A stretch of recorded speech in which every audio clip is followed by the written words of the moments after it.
Hey guys, we're back again with another awesome training video. Today, we're gonna talk about the invitation. So, what's the main thing you wanna remember? Not to get the invitation confused with the presentation. So what does that mean? When you're calling somebody, you wanna invite them to take a look at the opportunity. You don't wanna start explaining everything to them over the phone, or even worse, in person.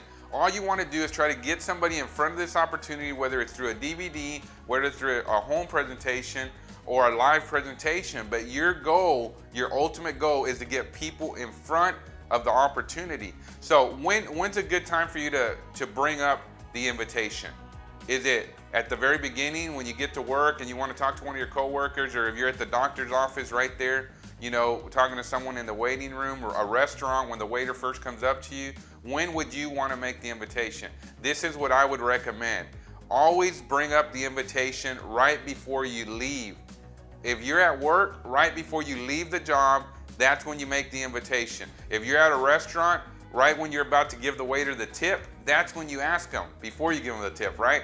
Right before you give it to them, you tell them that you have something that you're really excited about that you want to share with them. Or maybe you ask them if they'd like to make a little extra money part-time. Or you can ask them that one question: how many people do you know that use electricity?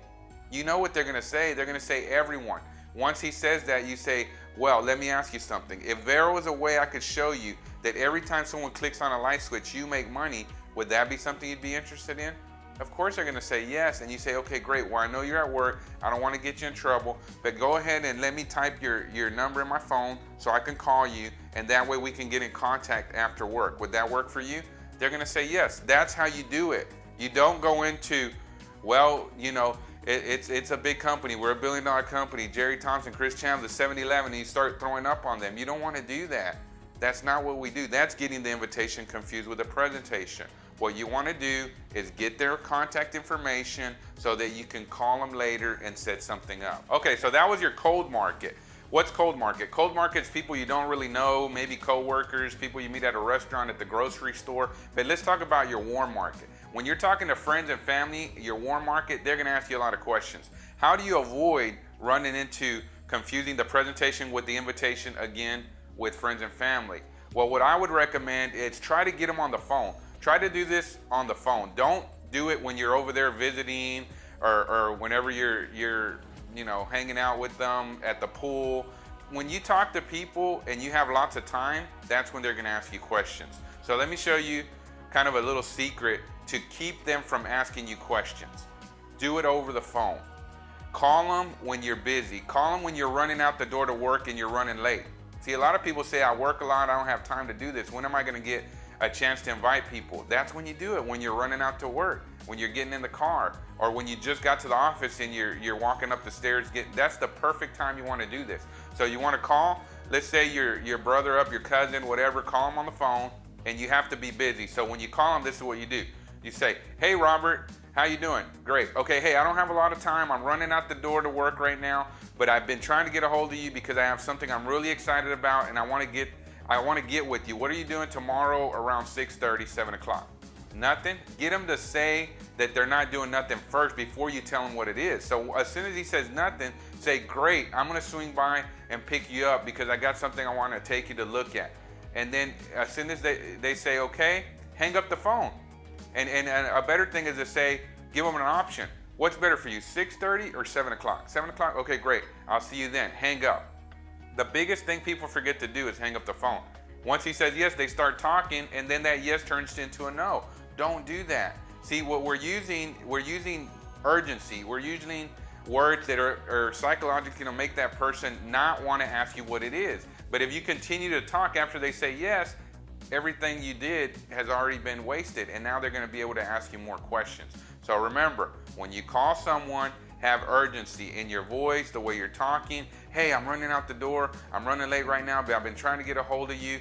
I'm so glad I got a hold of you. What are you doing tomorrow around 6:30, 7 o'clock? Nothing? Great. I'm gonna swing by and pick you up. I have something awesome I wanna show you, or I wanna get your opinion on something.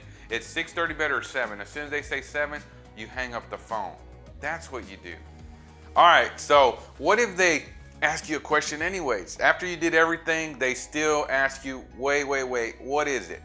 I can't go unless you give me a little more information. I need to know what it is. What is it? I know people have asked you that before, so what do? Immediately you turn it around and you start to ask them questions. Whoever's asking the questions, that's who's in charge, right? So you're gonna turn around and you ask them, say, let me ask you something. How many people do you know that use electricity? You know what they're gonna say? They're gonna say everyone. That's what you want them to say, and they're gonna say exactly. So let me ask you another question. What if I can show you a way that every time somebody clicks on a light switch, you get paid? Would that be something that you may be interested in? Guess what? Now they're gonna say yes. And then you say, great, I'll see you at 6:30. If they say no, what do? You take it away from them, okay? This is way too good for us to need to beg people to join the business. We don't need to beg people. If they can't see the importance of making money every time somebody pays an electric bill, if that doesn't get them excited, then nothing is.